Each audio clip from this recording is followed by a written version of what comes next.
ప్రజాస్వామ్య దేశంలో ప్రతి ఓటు ముఖ్యమే. ఆరో దశ ఎన్నికల వేళ మోదీ ఆసక్తికర పోస్ట్.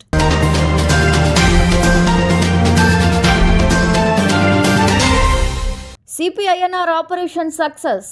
48 గంటల్లోనే ఇంటికి చేరిన బాధితులు. రైస్ మిల్లర్లు, బిల్డర్లతో రాష్ట్ర ప్రభుత్వం చీకటి ఒప్పందం కుదుర్చుకుంది. తెలంగాణ బీజేపీ శాసనసభాపక్ష నేత మహేశ్వర్ రెడ్డి. యూపీఎస్సీ చైర్మన్కు చంద్రబాబు నాయుడు లేఖ. ఐఏఎస్ కన్ఫర్మెంట్ను వాయిదా వేయాలని కోరారు. కొత్త ప్రభుత్వం ఏర్పాటయ్యాక నిర్వహించాలన్నారు. 420 రేవంత్ రెడ్డి ఓటుకు నోటు దొంగ, దొంగల ముఠా నాయకుడు. గాదరి కిషోర్ తీవ్ర వ్యాఖ్యలు. తిరుమలలో సర్వదర్శనానికి 24 గంటలకు పైగా సమయం. కాంగ్రెస్ బీఆర్ఎస్ నాయకులకు కండకావరం తలకెక్కింది. విరుచుకుపడిన బండి సంజయ్. చల్లని వార్త, అల్పపీడనం ప్రభావంతో తెలంగాణలో వర్షాలు. లోక్సభ 6వ దశ ఎన్నికలు జరుగుతున్న వేళ ప్రధాని మోదీ ఎక్స్ అకౌంట్లో ఆసక్తికర పోస్టు చేశారు. ఓటర్లు పెద్ద సంఖ్యలో పోలింగ్ కేంద్రాలకు తరలివచ్చి ఓటు హక్కును వినియోగించుకోవాలని కోరారు. ప్రజాస్వామ్య దేశంలో ప్రతి ఓటు ముఖ్యమే. ఓటు హక్కును వినియోగించుకుంటేనే ప్రజాస్వామ్యం అభివృద్ధి చెందుతుంది. మహిళలు, యువత అధిక సంఖ్యలో తరలివచ్చి ఓటు వేయాలని కోరుతున్నా అని మోదీ అన్నారు. విశాఖపట్నంలో ఐఎన్ఆర్ ఆపరేషన్ సక్సెస్. 48 గంటల్లోనే ఇంటికి చేరారు బాధితులు. కంబోడియాలో చిక్కుకున్న విశాఖ బాధితులకు సిపి రవిశంకర్ ఐఎన్ఆర్ బాసటగా నిలిచారు. సైబర్ క్రైమ్ గ్యాంగ్ చేతిలో చిత్రహింసలకు గురైన వారిని విశాఖకు రప్పించి శభాష్ అనిపించుకున్నారు. ఇంతకీ కంబోడియాలో విశాఖ వాసులు ఎందుకు చిక్కుకున్నారు? వారిని రప్పించేందుకు ఐఎన్ఆర్ చేసిన ఆపరేషన్ ఏంటి? ఉద్యోగాల పేరుతో భారతీయులను వాళ్ళ దేశాలకు తీసుకెళ్లి మన కంటిని మన వేళ్లతోనే పొడిచే ప్రయత్నం చేస్తున్నారు. అవును, సరిగ్గా ఇలాంటి కేసే విశాఖలో వెలుగులోకి వచ్చింది. కంబోడియా మాఫియా నుంచి తప్పించుకుని వచ్చిన వ్యక్తి ఫిర్యాదుతో విశాఖ పోలీసులు కేసు నమోదు చేయగా సిపి రవిశంకర్ ఐఎన్ఆర్ స్పెషల్ ఫోకస్తో బండారం బట్టబయలైంది.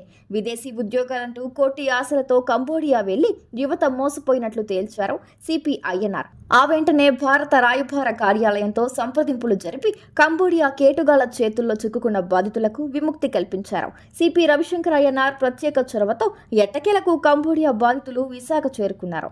విశాఖ ఎయిర్పోర్ట్లో ప్రత్యేక బ్యానర్ ప్రదర్శిస్తూ స్వాగతం పలికి హక్కున చేర్చుకున్నారు పోలీసులు. రైస్ మిల్లర్లు, బిల్డర్లతో రాష్ట్ర ప్రభుత్వం చీకటి ఒప్పందం కుదుర్చుకుందని తెలంగాణ బీజేపీ శాసనసభాపక్ష నేత ఏలేటి మహేశ్వర్ రెడ్డి ఆరోపించారు. జలసౌధలో జరిగిన డీల్ ఏమిటి? జలసౌధలో మంత్రి, కమిషనర్ సమక్షంలో రైస్ మిల్లర్లను, కాంట్రాక్టర్లను, బిల్డర్లను పిలిపించి చేసిన చీకటి ఒప్పందం ఏంటో చెప్పాలన్నారు. ధాన్యం కొనుగోలుకు రాష్ట్ర ప్రభుత్వం సమయం కోరితే ఎఫ్సీఐ అంగీకరించదని, అయినప్పటికీ ప్రభుత్వం టెండర్కు తెర లేపిందని మండిపడ్డారు. 35 లక్షల మెట్రిక్ టన్నుల బియ్యంపై అదనంగా 800 కోట్ల రూపాయలు అక్రమంగా వసూలు చేస్తున్నారని ఆరోపించారు. ఆ డబ్బు ఎవరి ఖాతాలోకి వెళుతుందో మంత్రి చెప్పాలని నిలదీశారు. ధాన్యం దక్కించుకోవడానికి కాంట్రాక్టర్లకు ఇచ్చిన 90 రోజులు గడువు అని, మరి గడువు దాటినందుకు ఏం చర్యలు తీసుకున్నాలో చెప్పాలన్నారు.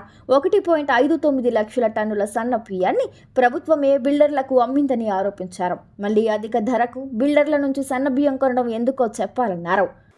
35 లక్షల మెట్రిక్ టన్నుల ధాన్యానికి దాదాపు 800 కోట్లు అదనంగా వసూలు జరిగేటువంటి ఆ డబ్బు ఎవరి ఖాతాలోకి వెళ్తుందో చెప్పాల్సినటువంటి అవసరం మరి మంత్రి గారి మీద లేదా అని అడుగుతున్నా.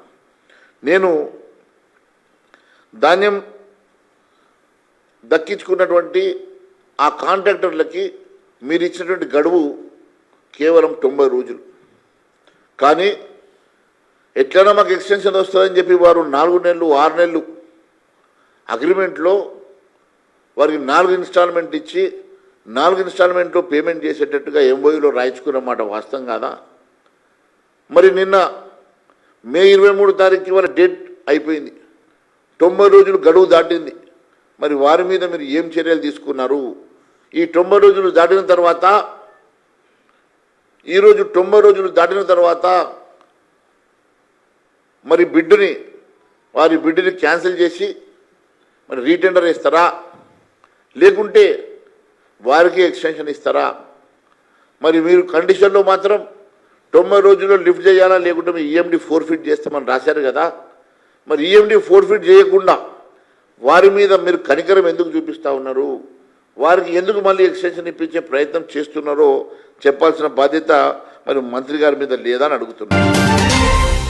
తెలుగుదేశం పార్టీ అధినేత నారా చంద్రబాబు నాయుడు యూపీఎస్సీ చైర్మన్కు లేఖ రాశారు. రాష్ట్ర కేడర్ అధికారులను ఐఏఎస్లుగా ఎంపిక చేసేందుకు ఇంటర్వ్యూలు నిర్వహించేందుకు ప్రభుత్వ ప్రధాన కార్యదర్శి జవహర్ రెడ్డి ప్రతిపాదనలు పంపడం నిబంధనలకు విరుద్ధమని లేఖలో ప్రస్తావించారు. జూన్ 4వ తేదీన ఎన్నికల ఫలితాలు ఉన్నందువల్ల పదోన్నతులు చేపట్టడం సరైన నిర్ణయం కాదని అభిప్రాయాన్ని వ్యక్తం చేశారు.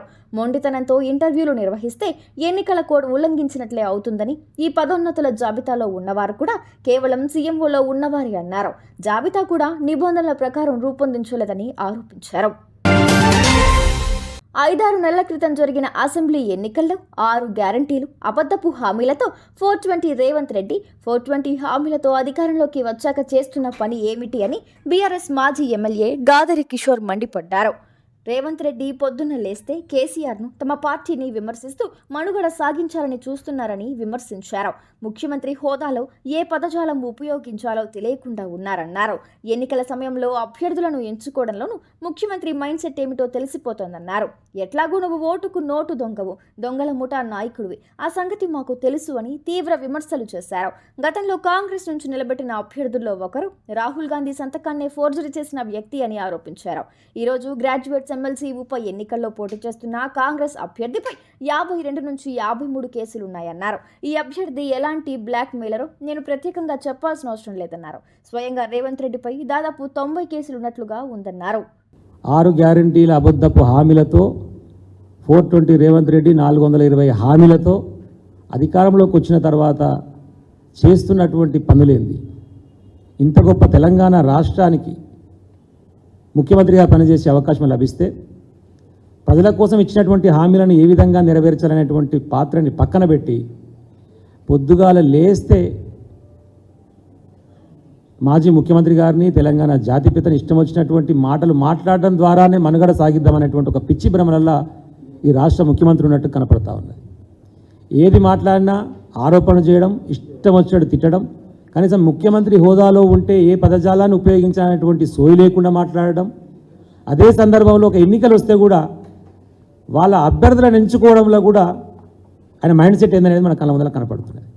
ఎట్లా నువ్వు ఓటుకు నోటు దొంగవు, దొంగల ముఠా నాయకుని ఆ సంగతి మాకు తెలుసు.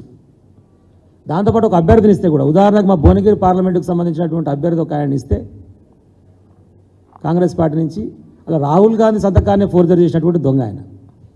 మళ్ళీ ఈరోజు గ్రాడ్యుయేట్స్ ఎమ్మెల్సీకి ఒక అభ్యర్థిని ఇస్తే మీ అభ్యర్థిని ఇక ఎటువంటి బ్లాక్ మెయిల్ ఆయన గురించి నేను చెప్పే పని లేదు. దాదాపు 52-53 కేసులు ఉంటాయి, క్రిమినల్ కేసులు. అవి ఎలాంటి కేసులు అనేటువంటిది కూడా మనందరికీ తెలుసు. ఈవెన్ దాదాపు 90 కేసులు ఏమో నాకు తెలిసి అప్పుడే రేవంత్ రెడ్డి గారి మీద కూడా ఉన్నాయి. తిరుమల శ్రీవారి సర్వదర్శనానికి భక్తుల రద్దీ పెరిగింది.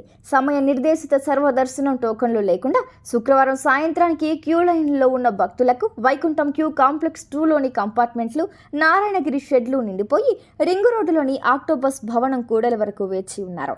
వీరికి శ్రీవారి దర్శనానికి దాదాపు 24 గంటలకు పైగా సమయం పడుతోందని తితిదే ప్రకటించింది. గురువారం శ్రీవారిని 65,416 మంది భక్తులు దర్శించుకున్నారు. కాంగ్రెస్, బీఆర్ఎస్ నాయకులకు కండకావరం తలకెక్కిందని, అందువల్లే హిందూ దేవుళ్లను, రాముల వారి అక్షింతలు, ప్రసాదాలను అవమానించేలా మాట్లాడుతున్నారని బీజేపీ జాతీయ ప్రధాన కార్యదర్శి బండి సంజయ్ విరుచుకుపడ్డారు. హిందూ దేవుళ్లను అవమానిస్తున్న కాంగ్రెస్, బీఆర్ఎస్ పార్టీలను ఎమ్మెల్సీ బైపోల్లో గుణపాఠం చెప్పాలని పిలుపునిచ్చారు. శనివారం నల్గొండలో మీడియాతో మాట్లాడిన ఆయన మతపరమైన రిజర్వేషన్లు ఇస్తే చూస్తూ ఊరుకునేది లేదని స్పష్టం చేశారు. తాము అన్ని వర్గాలను సమానంగా చూస్తే స్వాగతిస్తాం, కానీ ఒక వర్గానికి కొమ్ము కాస్తే సహించేది లేదన్నారు. తెలంగాణలో గత కొద్ది రోజులుగా విచిత్రమైన వాతావరణం కనిపిస్తోంది. కొన్ని ప్రాంతాల్లో ఎండలు దంచి కొడుతుండగా మరికొన్ని చోట్ల వర్షాలు పడుతున్నాయి. నైరుతి రుతుపవనాలు రాకముందే తెలంగాణ అంతటా విస్తారంగా వర్షాలు కురుస్తున్నాయి. గత 15 రోజులుగా రాష్ట్రంలో ఏదో ఒక ప్రాంతంలో వర్షం పడుతూనే ఉంది. హైదరాబాద్లో కూడా 2 రోజులకు ఓసారైనా వాన దంచుతోంది. తాజాగా తెలంగాణకు మరోసారి రెయిన్ అలర్ట్ ఇచ్చింది వాతావరణ శాఖ. పశ్చిమ మధ్య బంగాళాఖాతంలో ఏర్పడిన అల్పపీడనం కారణంగా పలు ప్రాంతాల్లో వర్షాలు పడే అవకాశం ఉందని తెలిపారు. తెలిపింది. ఉమ్మడి ఖమ్మం, వరంగల్, కరీంనగర్, మహబూబ్ నగర్, నిజామాబాద్, రంగారెడ్డి, మెదక్ జిల్లాలోని పలు చోట్ల వర్షాలు కురిసే ఛాన్స్ ఉన్నట్లు హైదరాబాద్ వాతావరణ కేంద్రం తెలిపింది. ఉరుములు, మెరుపులు, ఈదురు గాలులతో కూడిన వాన పడుతుందని అధికారులు అంచనా వేశారు. దీంతో ఆయా జిల్లాలకు ఎల్లో అలర్ట్ జారీ చేశారు.